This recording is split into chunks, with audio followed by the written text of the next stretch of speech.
Welcome back to Infidelity Tales Lab. We're incredibly grateful for your support. Before we begin today's tale, tell us, which city or country are you joining us from? We love connecting with our global audience. Now, let's dive into today's story. Nathan Steele sat in his downtown Boston office, surrounded by multiple monitors displaying security feeds from various client locations. His fingers moved swiftly across the keyboard as he implemented the final touches on his company's latest quantum encryption security system. The 45th floor office of Steele Security Solutions offered a commanding view of the city he'd conquered through sheer determination and ruthless business acumen. "Mr. Steele," his assistant's voice came through the intercom. "The board meeting starts in 20 minutes. "Cancel it," Nathan replied without looking away from his screens. The quantum encryption system installation at his Victorian mansion needed his personal attention. Something had been triggering minor anomalies in the garden sector feeds. "But sir, the investors—" "I said cancel it, Marie. They can wait." His tone left no room for discussion. Nathan had built his empire from nothing. The investors could damn well adjust to his schedule. He focused on the garden feed, particularly the gazebo area where the system had been reporting unusual activity patterns. The quantum encryption technology was revolutionary, far beyond what any competitor could offer. It didn't just secure the premises. It created an impenetrable digital fortress that could detect the slightest irregularity in behavioral patterns. The feed from the gazebo suddenly came alive. Victoria, his wife of 15 years, appeared on screen, leading their 12-year-old twins, Alexander and Audrey, by their hands. Something about her movement patterns seemed off, too purposeful, too rehearsed. Nathan adjusted the audio sensitivity. "Sit down, darlings." Victoria's voice came through with crystal clarity. "There's something important we need to discuss." The twins settled onto the gazebo bench, their private school uniforms impeccable as always. Alexander's tie matched his sister's hair ribbon. Victoria's touch, no doubt. "Is this about Dad working late again?" Audrey asked, her young face showing concern. Victoria's laugh carried a sharp edge Nathan had never noticed before. "No, sweetheart. This is about your real father." Nathan's fingers froze above the keyboard. The quantum encryption system's anomaly detection hadn't failed. It had captured something far more significant than a security breach. "What do you mean? Real father?" Alexander's voice cracked slightly. "Judge Robert Hawthorne. He's handling Daddy's murder case." Victoria's words sliced through Nathan's world. "Murder case? What murder case?" Audrey's voice trembled. Victoria leaned forward, her designer dress rustling against the gazebo's wooden bench. "Listen carefully, both of you. Everything I'm about to tell you is very important. Judge Hawthorne and I have been planning this for years. Nathan Steele isn't your biological father. Robert is. And soon, Nathan will be arrested for murder." Nathan's jaw clenched as he watched his wife detail her betrayal to their children. No, not his children. The twins he'd raised, loved, and protected for 12 years belonged to another man. "But why do we need to frame him?" Alexander asked, his voice barely a whisper. "Because, darling, once he's in prison, everything becomes ours. The company, the houses, the accounts, everything. Your real father made sure the case would come to his court. Nathan's going away for a very long time, and will finally be a proper family." Nathan's hand moved to his desk drawer, removing a small recording device. Every word was being captured, encrypted, and stored on secure servers, but redundancy had always been his policy.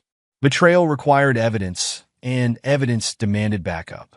A notification popped up on one of his secondary monitors. Rebecca Martinez, his newly hired CFO, was requesting an urgent meeting. Nathan's finger hovered over the intercom button before pressing it. "Marie, send Ms. Martinez in." Rebecca entered his office carrying a thick folder, her expression grave. "Mr. Steele, I found something concerning in our financial records." "Close the door, Ms. Martinez." Nathan gestured to the chair across from his desk, his eyes still fixed on the gazebo feed where Victoria was now hugging the twins. Rebecca settled into the chair, spreading documents across his desk. "Someone has been creating false records of illegal weapons sales under your name. The transactions date back 3 years, but they've been carefully hidden beneath layers of legitimate business dealings. Nathan finally turned away from the monitors, focusing his full attention on the financial documents. The fabricated weapon sales had been crafted with impressive attention to detail, professional work that would stand up to cursory investigation. "How did you find these?" Nathan's voice remained steady, controlled. "I developed specialized auditing software for my previous firm. When you hired me last month, I implemented it here as part of my standard procedures." Rebecca pointed to specific transactions. The pattern emerged during last night's deep scan. "Mr. Steele, someone with intimate knowledge of your business operations has been setting you up for years." Nathan's laugh was cold, devoid of humor. "Tell me, Ms. Martinez, what made you decide to bring this directly to me instead of to our legal department?" Rebecca met his gaze without flinching.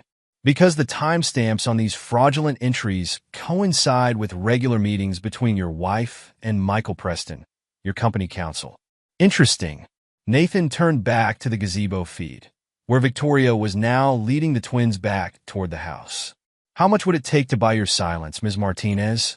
"Excuse me? Name your price." "Everyone has one." His tone was clinical, measuring. Rebecca stood up, gathering her documents. "Mr. Steele, I came to you because I believe in doing what's right. If you're suggesting I ignore criminal activity..." "Sit down, Ms. Martinez." Nathan's command carried the weight of years of authority.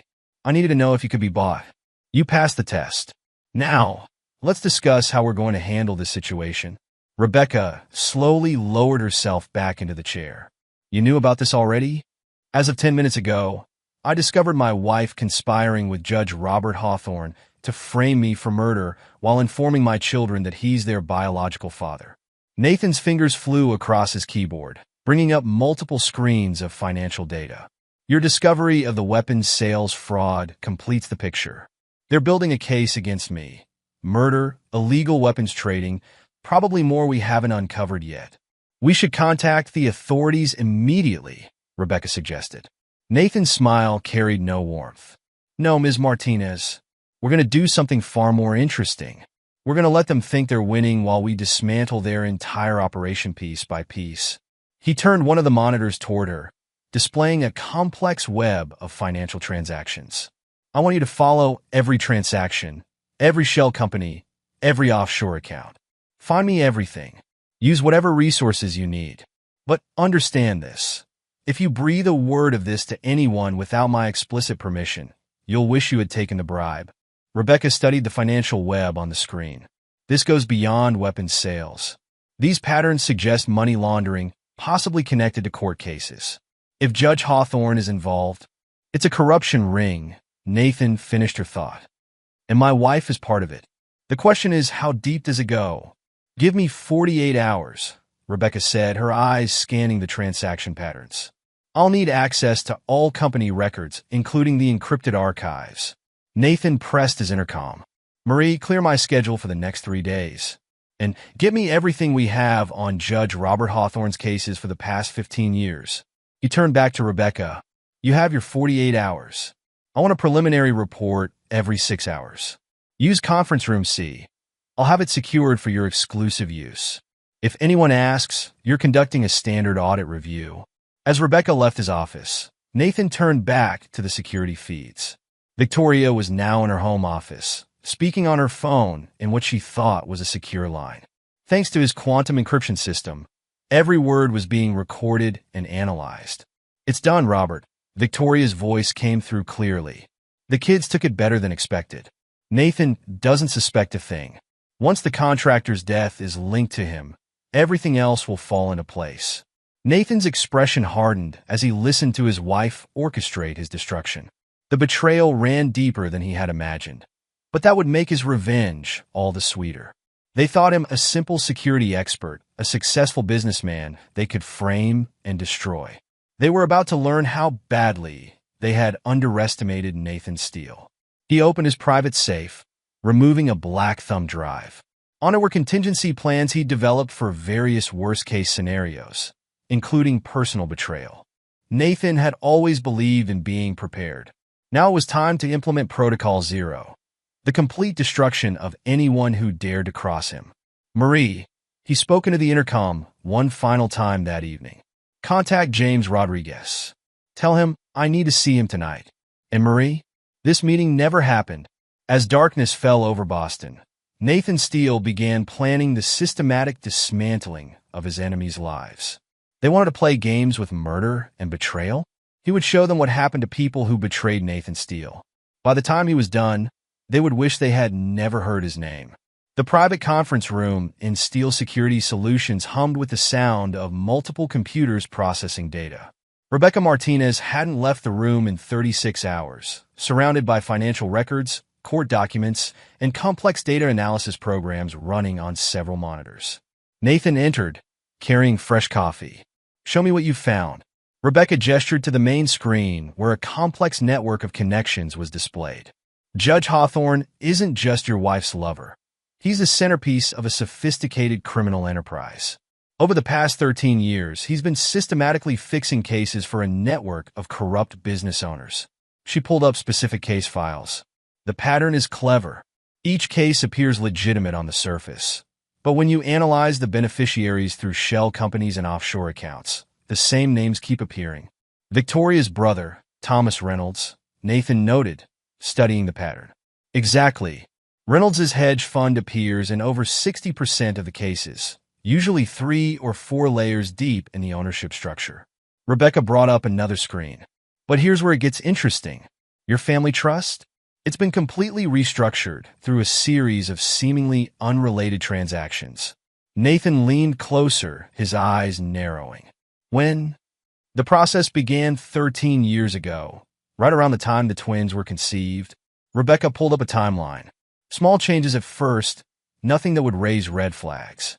But over time, Victoria has managed to position herself to gain complete control of your assets in the event of your unavailability.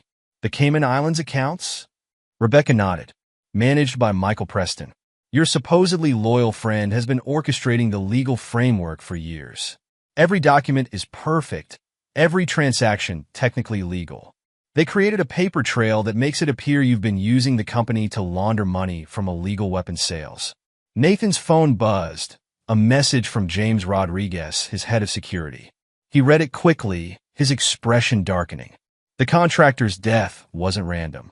What do you mean? Nathan pulled up additional files on one of the monitors. James found connections to 3 other deaths, all wealthy business owners who died under suspicious circumstances.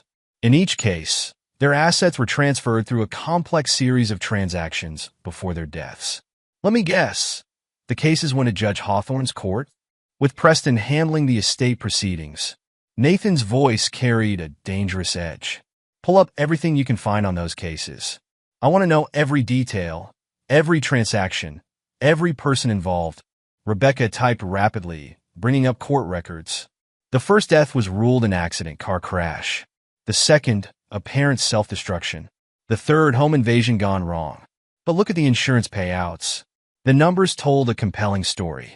In each case, substantial life insurance policies have been taken out or modified shortly before the deaths. The beneficiaries were all shell companies that traced back to Thomas Reynolds' hedge fund. They're killing people for their money, Rebecca whispered, using the legal system to hide their murders. No, Nathan corrected, his voice cold. They're using the legal system to commit their murders. The money is just a bonus. This is about power. The power to decide who lives and who dies, who prospers and who loses everything. He pulled up Victoria's financial records. Show me every meeting between my wife and Judge Hawthorne over the past year. Rebecca's programs went to work correlating calendar entries, credit card charges, and location data. They're careful, but not careful enough.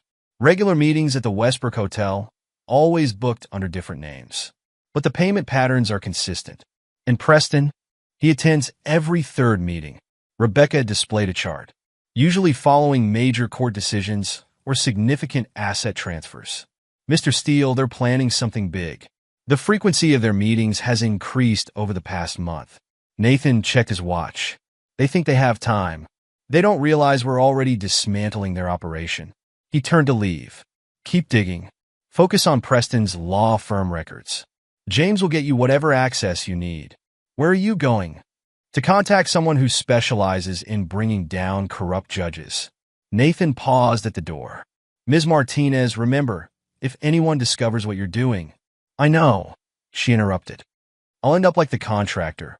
Nathan's smile was predatory.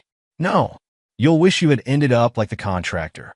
He made his way to his private elevator, his mind processing the information.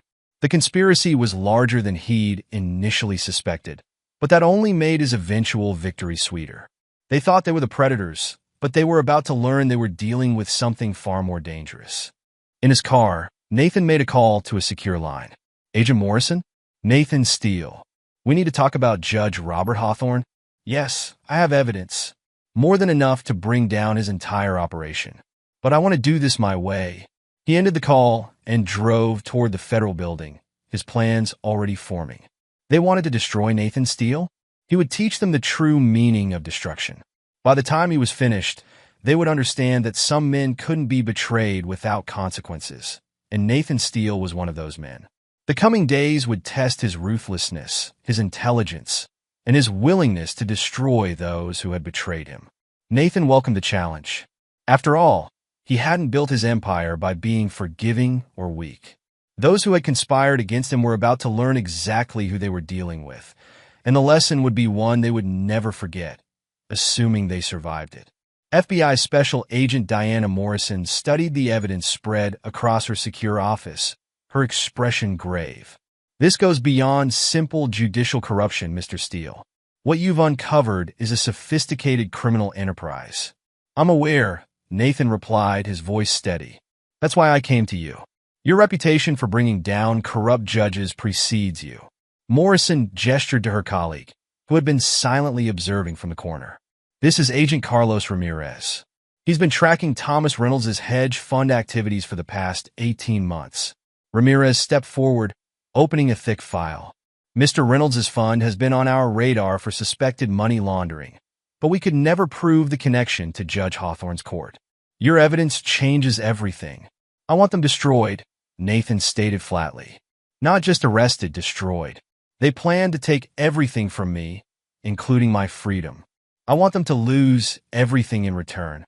Morrison exchanged glances with Ramirez. Mr. Steele, we need to handle this by the book. One wrong move, and they could escape prosecution. By the book. Nathan's laugh was cold. While you've been playing by the book, they've murdered at least 4 people that we know of. How many more will die while you follow procedures? What exactly are you proposing? Ramirez asked. Nathan leaned forward. I have resources you don't. My security systems, my financial tracking capabilities. I can get you evidence that would take months to obtain legally. That evidence would be inadmissible in court, Morrison pointed out. It would give you probable cause for warrants, Nathan countered. More importantly, it would tell you exactly where to look. You want to bring down Judge Hawthorne? I'll hand you his entire operation, gift-wrapped. But we do this my way. Before either agent could respond, Nathan's phone buzzed. A message from James Rodriguez, office compromised. Surveillance equipment found in main conference room and private office. Nathan's expression didn't change as he read the message, but his grip on the phone tightened. Victoria had been monitoring him. The question was, how much did she know about his investigation? I need to disappear, Nathan announced, standing abruptly. They've compromised my office. I can't risk them discovering our cooperation. Morrison straightened in her chair. We can offer you protective custody. No. Nathan's voice was sharp. Official channels are too risky. Judge Hawthorne has connections throughout the system. I'll handle my own protection. At least let us know where, Ramirez began. The less you know, the better. Nathan handed them a sealed envelope. Inside are contact protocols. Memorize them, then destroy the document. I'll reach out when it's safe. Back at Steel Security Solutions, James Rodriguez met Nathan in the underground parking garage. I've swept the entire building. Found bugs in your office, the main conference room, and even your private bathroom. Professional equipment, recently installed. Victoria's work? The serial numbers trace back to a shell company owned by Marcus Turner, a private investigator with connections to Preston's law firm. James handed Nathan a tablet displaying the surveillance equipment specifications. They've been watching you for weeks. Nathan nodded, unsurprised. What about the exit strategy? Everything's in place. The false trail suggesting South America is already active. Private flight plans filed, hotel reservations made, money transfers initiated. Anyone tracking you will think you're headed to Buenos Aires. And the real arrangements? Secure safe house completely off the grid. No digital footprint, no paper trail. Only 3 people know its location, and they're all former military intelligence officers I trust with my life. James paused. What about the evidence? Already handled. Nathan checked his watch. Dr. Grace Chun has the encrypted servers under her control. The recordings and financial data are split between multiple secure locations. Judge Martha Sullivan has physical copies of the key documents. The retired judge? James raised an eyebrow. Can she be trusted? She's been documenting Hawthorne's corruption for years. He destroyed her brother's case when she got too close to exposing him. Her hatred for Hawthorne runs deep. Nathan's smile was grim. More importantly, she's smarter than him. She'll keep the evidence safe. James handed Nathan a burner phone and a set of keys. Everything you requested is in the trunk. Clean clothes, untraceable cash, new IDs. The car's registration is under one of our defunct shell companies. It'll take them weeks to trace it, if they ever do. What about Rebecca? She's being relocated tonight. New identity, new position at a firm in Seattle. As far as anyone knows, she resigned for personal reasons. James checked his own phone. The official story about your disappearance goes live in 4 hours. Victoria will be informed by Preston that you've fled the country to avoid arrest. Nathan placed a hand on James's shoulder. Watch the twins. Don't intervene unless their lives are in danger, but keep them under surveillance. I want to know everything Victoria tells them about me. Already arranged. I have her best people on it. James hesitated. Are you sure about this? Once you disappear, they'll move quickly to seize control of the company. Let them. Nathan's voice was cold. Every move they make will give us more evidence. Their greed will be their undoing. He checked his watch again. Time to go. Remember, if anything goes wrong. Protocol 0, James finished. Total scorched earth. I remember. Nathan slid into the driver's seat of the nondescript sedan. When this is over, James, there won't be anything left of them. Not their money, not their reputations, not their freedom. They chose the wrong man to betray. As Nathan drove away, James watched the car disappear into the night. He'd served with some of the most dangerous men in military intelligence, but none of them compared to Nathan Steele when it came to calculated vengeance. The conspirators thought they were dealing with a wealthy businessman they could easily frame and destroy. They were about to learn their mistake. Nathan Steele wasn't just wealthy or successful. He was ruthless and absolutely unforgiving. By the time he was finished, they would understand that some betrayals came with a price too terrible to imagine. And Nathan Steele always collected his debts. With interest. Detective Catherine Walsh sat in her unmarked police car outside Judge Robert Hawthorne's chambers, adjusting the wire hidden beneath her blazer. For months, she'd been building a case against the judge, recording every conversation, every meeting, every subtle hint of corruption. Testing, she whispered, tapping the microphone. In the surveillance van parked 2 blocks away, her partner confirmed the signal. The judge's secretary buzzed her in. Detective Walsh, he's expecting you. Judge Hawthorne stood as she entered, his practiced smile never wavering.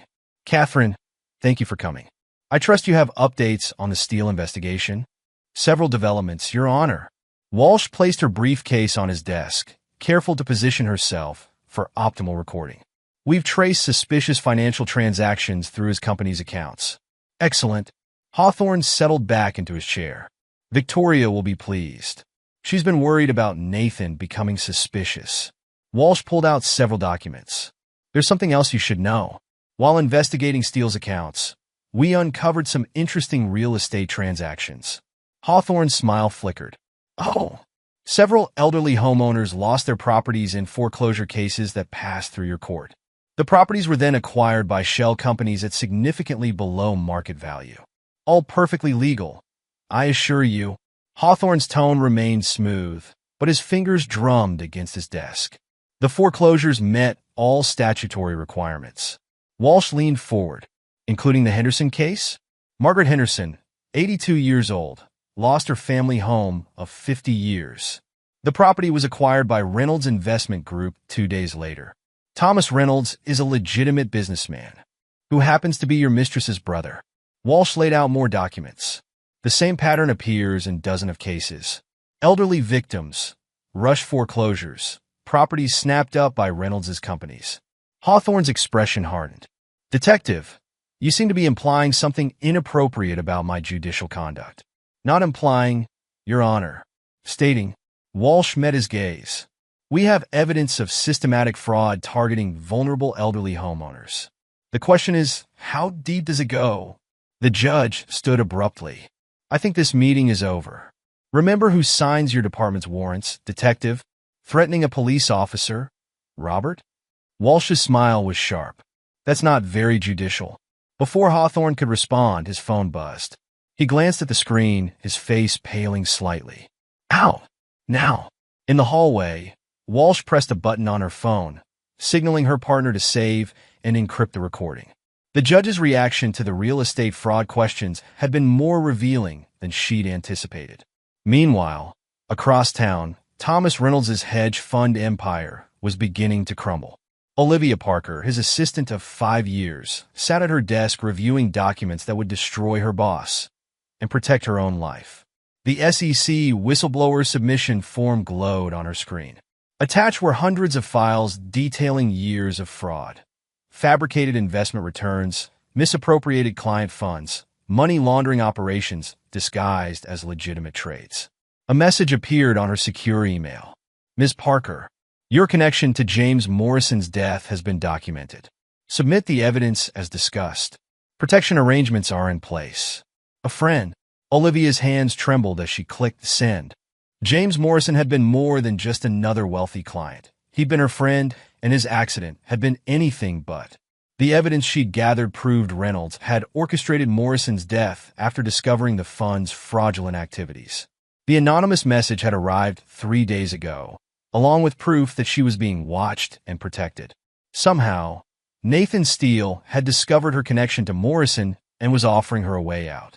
At FBI headquarters, Agent Diana Morrison reviewed Walsh's latest recordings. The judge is getting nervous, she told her partner, Agent Ramirez. The real estate fraud angle rattled him. It should, Ramirez replied, spreading out financial documents. Look at this pattern. Every elderly victim who lost their home had substantial equity. The properties were acquired for pennies on the dollar through rigged foreclosure auctions, and Reynolds' companies flipped them for massive profits. Morrison pulled up more files. But here's what's interesting. Victoria Steele appears in these transactions too, buried under layers of shell companies. They're targeting wealthy individuals with complex family situations, Ramirez noted, using Hawthorne's position to manipulate custody battles and inheritance disputes. Preston handles the legal framework, making everything appear legitimate. Classic criminal enterprise, Morrison agreed. The judge provides judicial cover. Victoria identifies targets through her social connections. Reynolds handles the financial side, and Preston ensures everything looks legal. Nathan Steele really married into a crime family, Ramirez mused. Morrison shook her head. No, they married into him. Big mistake. A secure message flashed on her screen, updates from their surveillance teams. Victoria Steele had just left another meeting with Preston at his law firm. The tracking devices planted in her car showed regular visits to a private airport where a Cayman Islands registered plane was kept ready. They're preparing to run, Morrison observed. Steele's disappearance has them spooked. Should we move in? Not yet. Let them keep thinking they're winning. Nathan Steele didn't give us all this evidence just to have us rush in too early. The investigation was revealing a disturbing pattern. Victoria and Judge Hawthorne had spent years perfecting their operation. They identified wealthy targets, particularly those with family complications. The judge would ensure any legal disputes landed in his court. Victoria would gather intelligence through her social connections. Preston would create the legal framework for asset seizures. Reynolds would handle the financial manipulation. And when necessary, accidents would happen. Detective Walsh's phone buzzed as she left the courthouse. A message from an unknown number. Check the Henderson property records again. Follow the money through Preston's offshore accounts. She smiled grimly. Nathan Steele might be in hiding, but his presence was felt everywhere. The web of evidence was tightening around the conspirators, and they didn't even realize it. Walsh started her car, unaware that this investigation would be her last. In less than 48 hours, her body would be found in her apartment, an apparent self-destruction that would trigger a chain of events not even Nathan Steele could have predicted. Alexander Steele sat in his bedroom, carefully monitoring the encrypted communication system James Rodriguez had installed. The laptop looked normal, a typical gaming setup that wouldn't raise suspicions. But beneath the surface, it connected to a secure network that allowed him to communicate with his father. A message appeared. Status update? Alexander typed quickly. Mom met with Preston again this morning. They argued about something in his office. I heard them mention offshore accounts. Any surveillance on you or your sister? That PI. Turner keeps watching the house. But we're being careful. Good. Remember, trust no one. I know, Dad. In her room across the hall, Audrey Steele was making a discovery of her own. Hidden behind Victoria's vanity, she'd found a leather-bound diary. The entries dated back 13 years, detailing her mother's calculated seduction of Judge Hawthorne. June 15th. Robert finally agreed to help with the Nathan situation. He doesn't understand yet that he's as disposable as my husband. Men are so easily manipulated when they think they're in control. Audrey photographed each page with the specialized camera James had provided. The diary revealed a pattern of manipulation that made her stomach turn. Her mother hadn't just betrayed their father. She'd spent years planning his destruction. A soft knock interrupted her reading. Audrey, Alexander whispered. Mom's home. Audrey quickly replaced the diary and slipped out of the room. In the hallway, she heard Victoria's voice floating up from below, speaking on her phone. Yes, Robert, everything's proceeding as planned. The FBI's investigation is focusing exactly where we want it. No, the twins don't suspect anything. They still think Nathan abandoned them. Alexander pulled his sister into his room, activating the signal jammer James had hidden in his gaming console. Dad needs to know about the diary. Already documented. Audrey showed him the camera. Mom's been playing everyone for years. Even Judge Hawthorne is just another pawn in her game. Did you see this morning's news? Dad's company stocks are falling.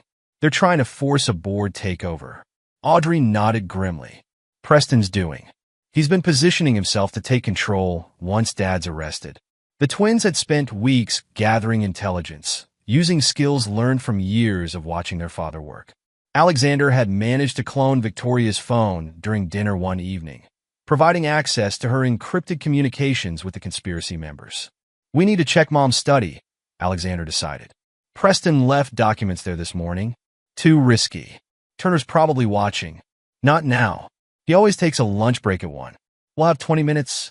The study door was locked, but Alexander had long since mastered the art of picking locks, another skill learned from careful observation of his father's security work. Inside, Preston's documents lay scattered across Victoria's desk. Audrey photographed quickly while Alexander kept watch. The papers revealed complex financial transactions, all designed to strip their father of his assets while making it appear he'd been running a criminal enterprise. A floorboard creaked behind them. Well, Marcus Turner's voice drawled from the doorway. What have we here? Alexander spun around, his mind racing. I was just looking for cheat codes. The new Call of Duty has this great Easter egg, but you need specific codes to unlock it. In your mother's study? Turner's eyes narrowed. The internet's down in my room, Alexander continued, letting his voice crack slightly. Mom said I could use her computer if I needed to. Right, Audrey? Audrey played along, rolling her eyes with perfect teenage disdain. He's such a game freak. Can we go now? This is boring. Turner studied them for a long moment. Your mother doesn't need you in here. Out. In the hallway, Alexander kept up the gaming chatter until they were safely back in his room. That was too close, but worth it. Audrey displayed the camera's screen. Look what Preston's been working on. The documents revealed a complex plan to seize control of their father's company through a series of coordinated legal and financial attacks. Preston had created a paper trail suggesting years of corporate fraud, all pointing to Nathan Steele. "They're going to destroy him," Alexander whispered. "No." Audrey's voice was hard. "They're going to try, but they don't know what we know." Another message appeared on Alexander's laptop. "Turner spotted you." Explanation: handled. Alexander typed back. Used gaming cover story. He bought it. Good thinking. But no more risks. They're getting suspicious. The twins shared a look. They hadn't told their father about all their activities, knowing he'd order them to stop. But they couldn't stand by while Victoria and her conspirators destroyed their family. "We're his children," Audrey said firmly. "Whatever the DNA says." Alexander nodded. "And we're going to help him take them down." The next few weeks would test their resolve. Victoria increased her surveillance, bringing Turner into the house as additional security. Preston made more frequent visits, often closeting himself with Victoria in her study for hours. But the twins had learned from the best. Nathan Steele hadn't raised them to be victims or bystanders. He'd taught them to think strategically, to observe carefully, and to never reveal their true intentions. They were their father's children in every way that mattered. And like him, they would show no mercy to those who had betrayed their family. Detective Catherine Walsh's body was discovered on a Tuesday morning. The official report called it self-destruction, pills and alcohol, a common end for troubled cops. But Detective Frank Morgan knew better. "Self-destruction note's wrong," he muttered, studying the document in his home office. Katie was left-handed. These letters slant the wrong way. After 30 years on the force, Morgan had retired rather than play along with the corruption he'd witnessed. But he kept watching, kept documenting, kept building his case. Walsh had been his protege, carrying on his work. Now she was dead, and Herb's self-destruction had triggered exactly what she'd planned. Across the city, news organizations received identical packages. Inside each was a USB drive containing years of evidence. Recorded conversations, financial records, court documents. Judge Robert Hawthorne's voice featured prominently, discussing fixed cases and arranged accidents with a casualness that chilled even veteran reporters. Morgan's phone rang, a secure line he hadn't used in months. "It's happening," FBI agent Morrison said without preamble. "Walsh's evidence is hitting the media. We need your recordings, already uploaded to your secure server." Morgan pulled up more files on his computer. "But there's something else. Turner's involvement goes deeper than we thought." "The PI? We know he's working for Preston." "No." Morgan's voice was grim. "He's their cleaner. I have footage of him entering Walsh's building the night she died. Same clothes he wore at 3 other accidental deaths." "Can you prove it?" "Better. I can prove he was acting on direct orders." Walsh wore a wire to her last meeting with Victoria Steele. "The recording was automatically uploaded to my private server." In his hidden location, Nathan Steele received the news of Walsh's death with cold calculation. The detective's death had been predicted, factored into his plans as a probable outcome. What Victoria and Hawthorne didn't realize was how thoroughly Walsh had prepared for this possibility. "Your wife is getting nervous," James Rodriguez reported via Secure Channel. "She's been making frequent trips to the private airfield. Preston's moved most of his liquid assets offshore. And the judge? Still playing his role, but he's documenting everything. Wearing a wire to meetings, keeping records. He thinks it's insurance." Nathan's laugh was without humor. "He's building evidence against himself. Typical judicial arrogance. Thinking he's the smartest person in the room." The conspiracy's response to Walsh's death was predictable. Victoria accelerated their plans to frame Nathan. Preston filed emergency motions to freeze company assets. Turner increased surveillance on the twins. What they didn't expect was James Rodriguez's arrest. "Breaking news," the television announced. James Rodriguez, head of security for Steele Security Solutions, has been arrested on terrorism charges. Documents link him to extremist groups. Victoria allowed herself a small smile as she watched the news. Rodriguez had been too loyal to Nathan, too dangerous to their plans. The fabricated evidence linking him to terrorist organizations would ensure he spent years in federal prison. But the conspiracy's victory was short-lived. In her MIT laboratory, Dr. Grace Chin stared at her computer screen, watching patterns emerge from the financial data. She'd written the encryption algorithm herself, designed to be unbreakable. But every code had a signature, and this one was familiar. "Found you," she whispered, tracing the pattern through dozens of fraudulent transactions. Every digital forgery, every falsified record, every fabricated document, all carried the same encrypted signature, and all led back to a hidden server in Preston's law firm. The conspiracy had overplayed their hand. In trying to destroy Nathan Steele's allies, they'd exposed their own vulnerabilities. Walsh's death had scattered seeds of evidence across the city. Rodriguez's arrest had drawn federal attention to their fabricated terrorism claims. And in the shadows, Nathan Steele watched it all unfold according to plan. Every move they made drew them deeper into his trap. Their arrogance, their greed, their belief in their own invulnerability, all would contribute to their downfall. They thought framing James Rodriguez would weaken Nathan's position. Instead, it gave federal agencies probable cause to investigate the source of the terrorism claims. They believed killing Catherine Walsh would silence her.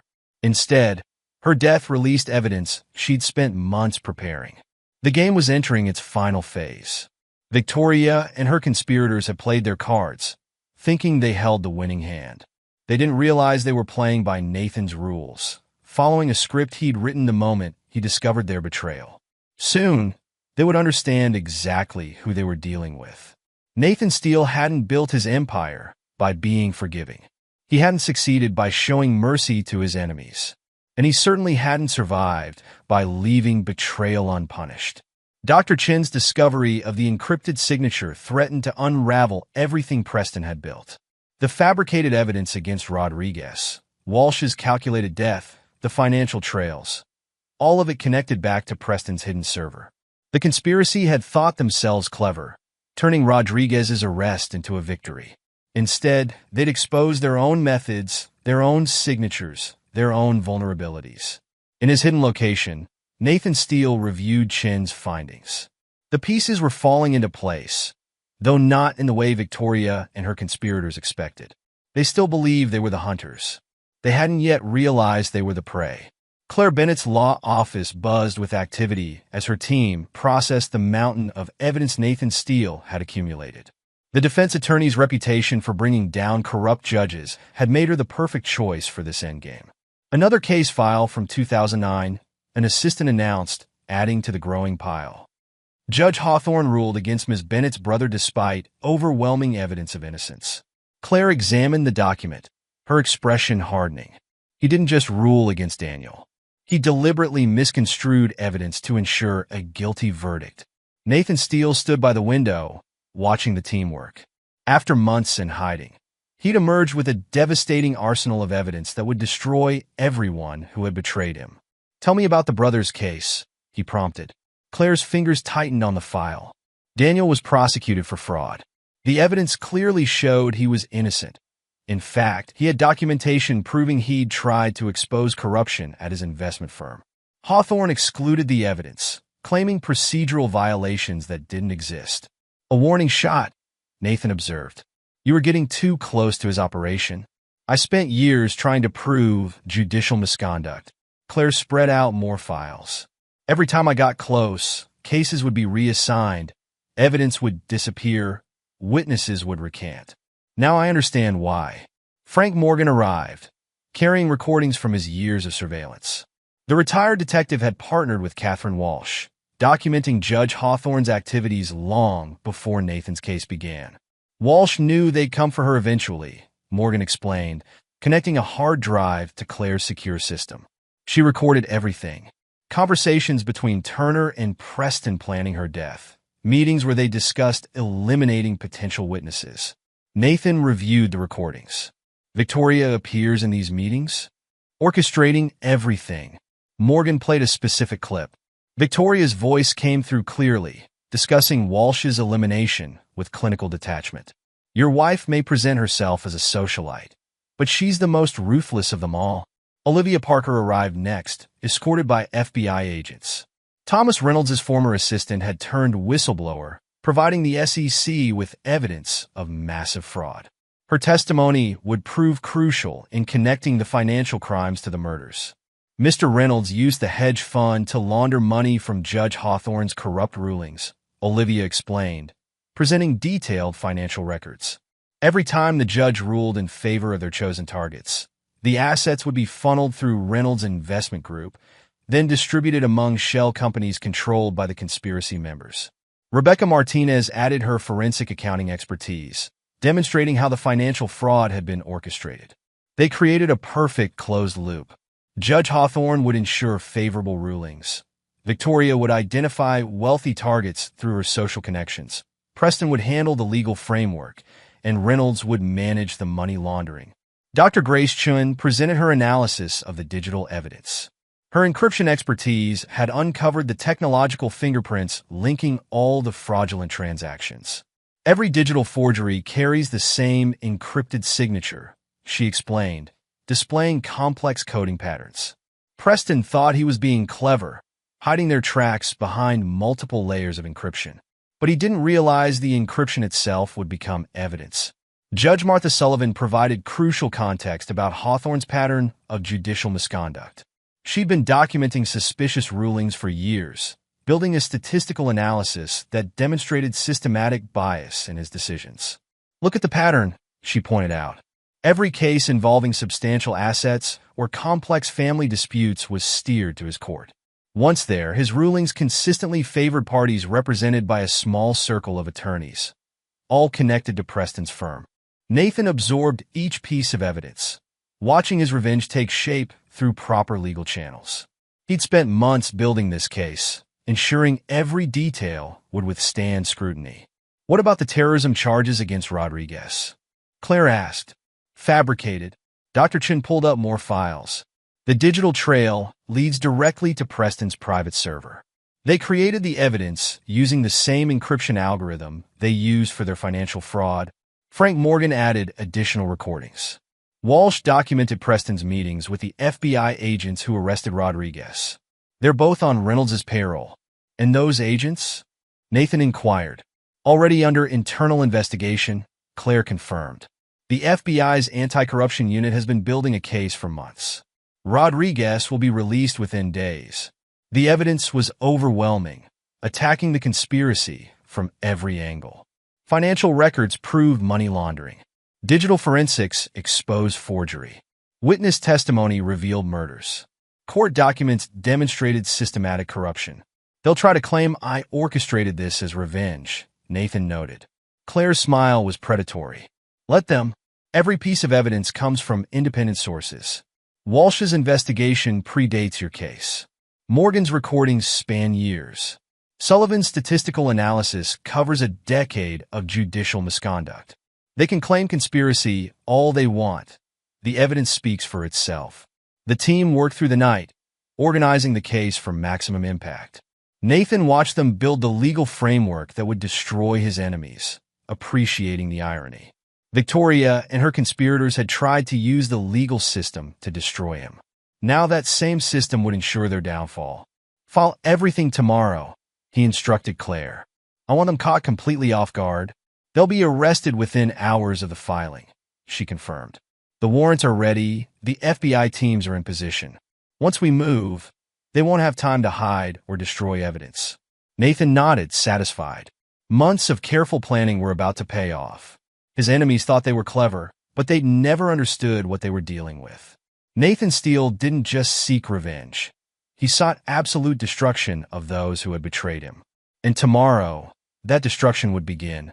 The courthouse buzzed with activity as federal agents led the conspirators into the main courtroom.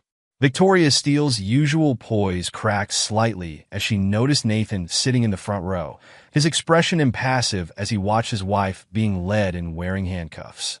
Judge Robert Hawthorne entered next, his judicial robes replaced by a prison jumpsuit. The man who had presided over countless corrupt rulings now faced judgment himself. Michael Preston attempted to maintain his attorney's composure, but his eyes darted nervously around the courtroom. The evidence from his law firm server had exposed every aspect of their criminal enterprise. All rise, the bailiff announced as Judge Sarah Chun took the bench. The United States District Court for the District of Massachusetts is now in session. The prosecutor rose, presenting the government's case. Screen displays showed financial records, surveillance photos, transcripts of recorded conversations.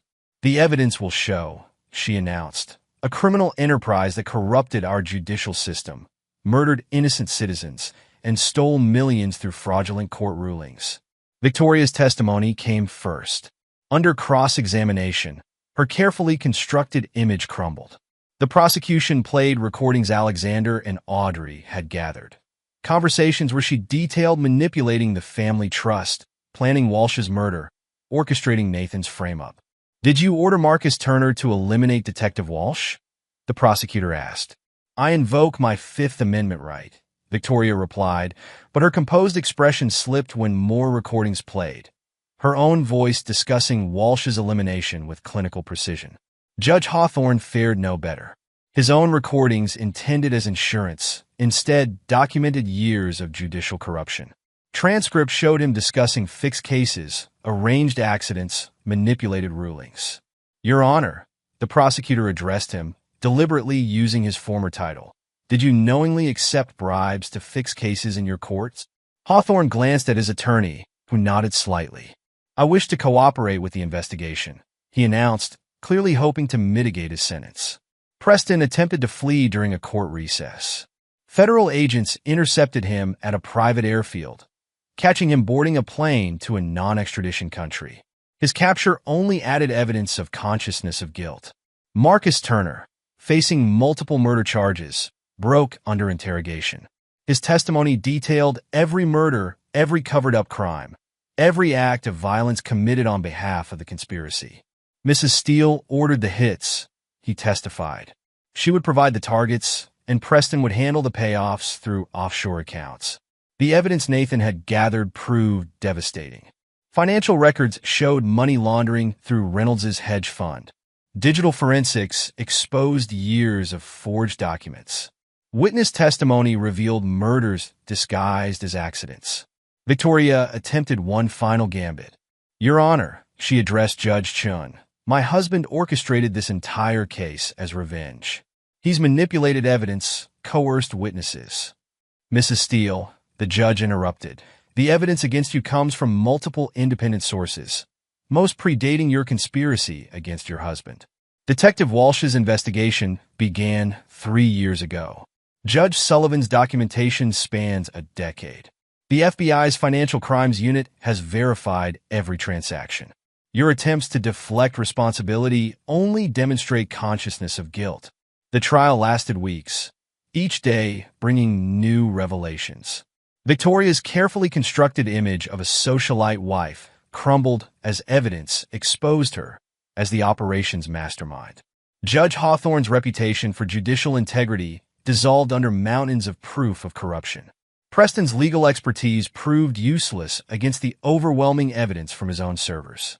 Every digital forgery, every falsified document, every fabricated charge carried the same encryption signature Dr. Chun had uncovered. Thomas Reynolds turned state's evidence, hoping to avoid a life sentence. His testimony exposed the financial machinery that had enabled their crimes. Every corrupt ruling, every seized asset, every murdered victim had generated profits laundered through his hedge fund. The jury deliberated for less than 6 hours. On the charge of first-degree murder, how do you find the defendant Victoria Steele? Guilty. On the charge of conspiracy to commit murder? Guilty. The verdicts continued, a litany of guilt for every defendant. Judge Chen's sentences reflected the magnitude of their crimes. Victoria Steele, for your role in orchestrating multiple murders, corruption of the judicial system, and widespread financial fraud, you were sentenced to life imprisonment without possibility of parole.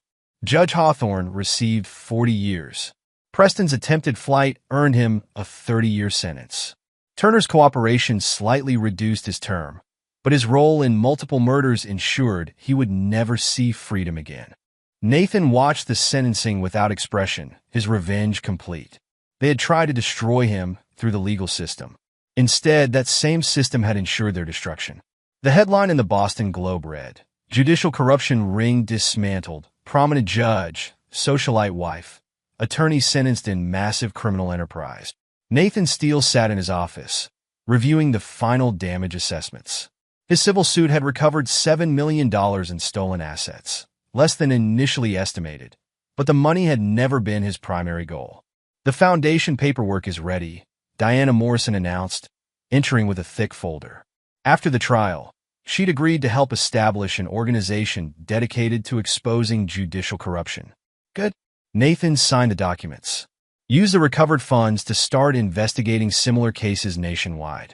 Walsh's death shouldn't be in vain. The twins, Alexander and Audrey, entered next. At 15, they carried themselves with the maturity forced by recent events. Have you decided about custody? Alexander asked directly. Nathan met their gaze. The DNA tests had confirmed what Victoria had revealed. Judge Hawthorne was their biological father. But biology wasn't the only consideration. I'm establishing trust funds for both of you, he explained. Your education, your future needs, everything will be provided for. But given recent events, I believe it's best if you have the opportunity to forge your own paths. Audrey nodded, understanding. You'll stay in contact? Always. But you need space to process everything that's happened, to decide who you want to become without the shadow of recent events. The decision hadn't been easy, but Nathan believed in facing reality with clear eyes. The twins weren't his biological children, and pretending otherwise would only complicate their recovery from Victoria's betrayal. The scandal had sparked widespread judicial reform in Massachusetts.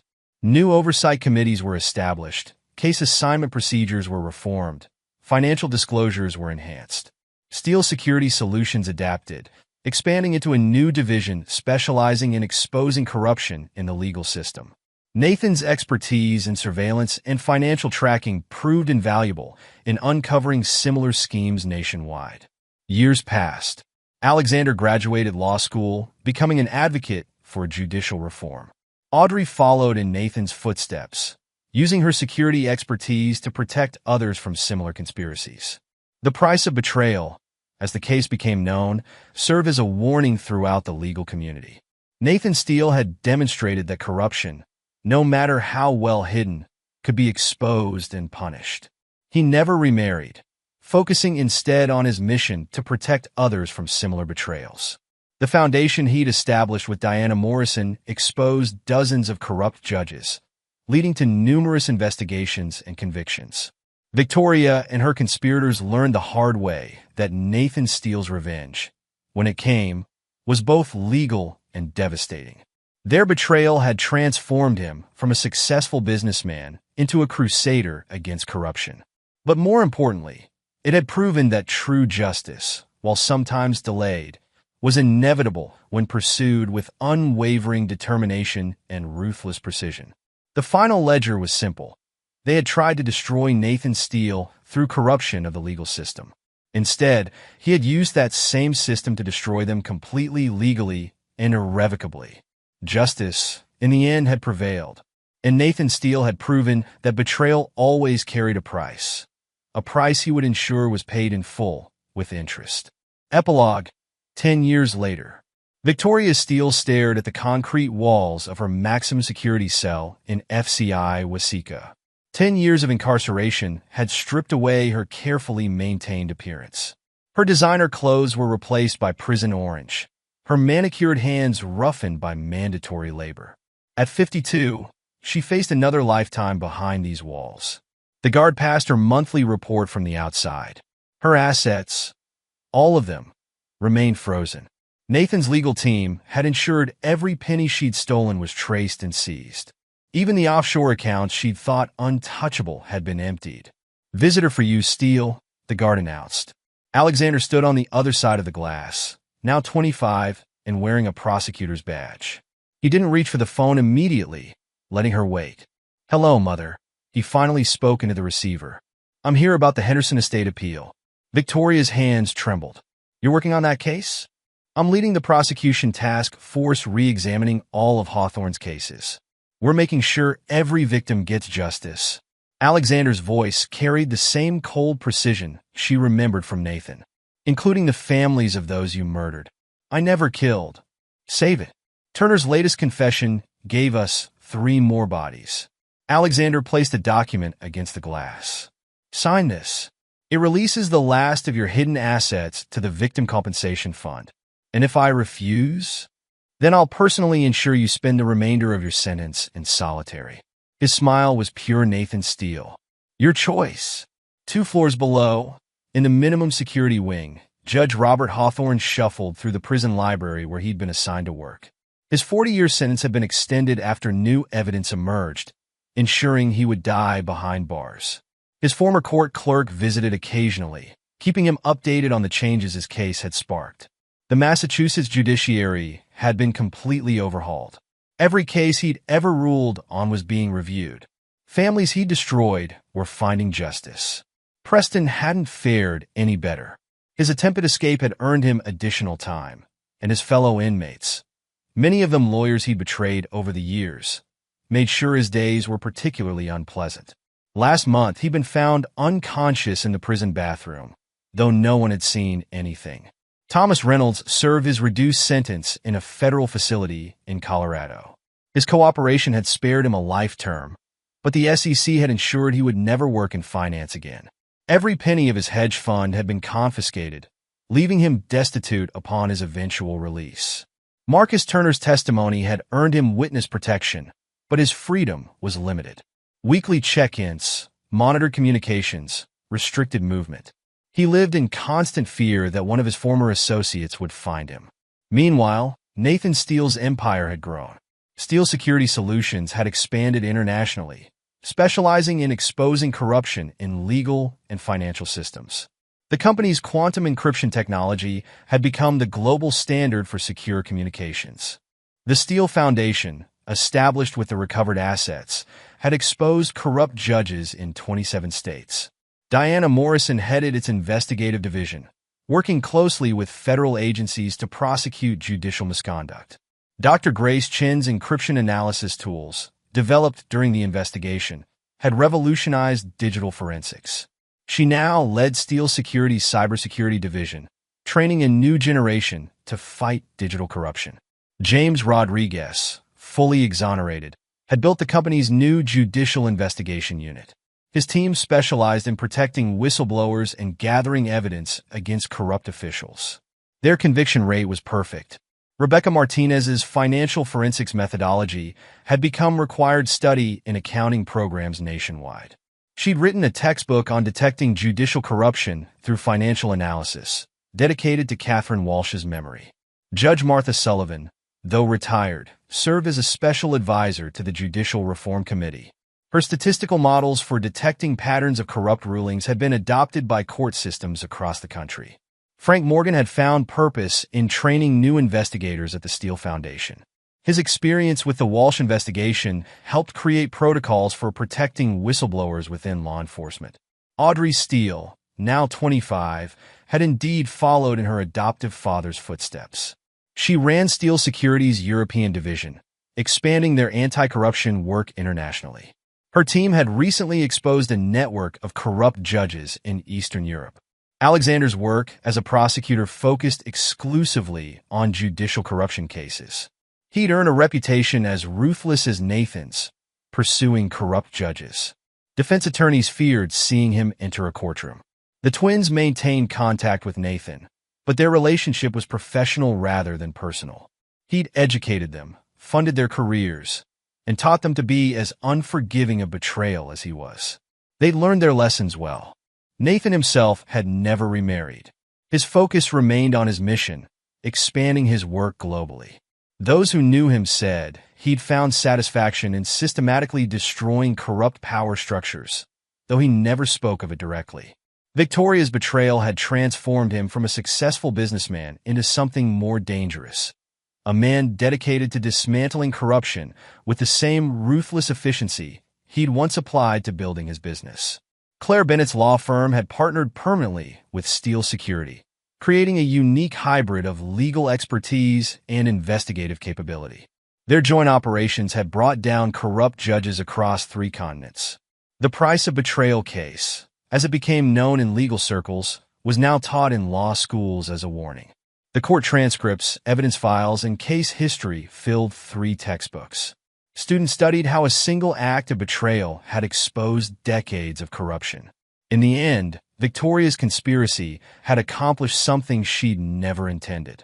It had created a mechanism for exposing and destroying corrupt judges worldwide.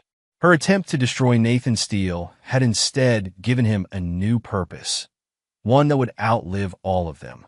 Nathan's revenge hadn't just been personal. He'd transformed it into a systemic change, ensuring that future generations would have tools and methods to fight judicial corruption. His enemy's betrayal had unleashed something they'd never anticipated, a legacy of justice that would continue long after they were forgotten in their prison cells. The final irony wasn't lost on Victoria as she signed Alexander's document in her prison cell. She tried to steal Nathan's empire through corruption of the legal system. Instead, she'd helped him build something far larger, an international network dedicated to destroying people like her. That was Nathan Steele's true revenge. He hadn't just destroyed his enemies. He'd turned their betrayal into a weapon against corruption itself. The price of betrayal, as Victoria and her conspirators had learned, wasn't just their freedom or their wealth. It was knowing that their own actions had created the system that would ensure their legacy was one of failure and cautionary tales. Nathan had won, completely and irrevocably. But more than that, he'd turned his victory into a transformation of the very system his enemies had tried to corrupt. That was the final price of their betrayal. Knowing that they hadn't just failed, they'd helped create something that would hunt down and destroy others like them for generations to come. In his office atop the new Steele Security headquarters, Nathan reviewed reports from his global operations. Photos of Walsh, Rodriguez, and others who'd helped expose the conspiracy lined one wall. Reminders of the cost of fighting corruption. But it was the screen showing live feeds from the prisons holding Victoria, Hawthorne, and their conspirators that held his attention. A decade later, his revenge was still paying dividends. And Nathan Steele still watched, ensuring the price of betrayal remained eternally high. And there you have it. Another story comes to an end. What did you think? I'd love to hear your thoughts in the comments below. If you enjoy this story, consider joining our community by subscribing. It means the world to us. For more stories like this one, check out the recommended videos on screen. And I'll see you there.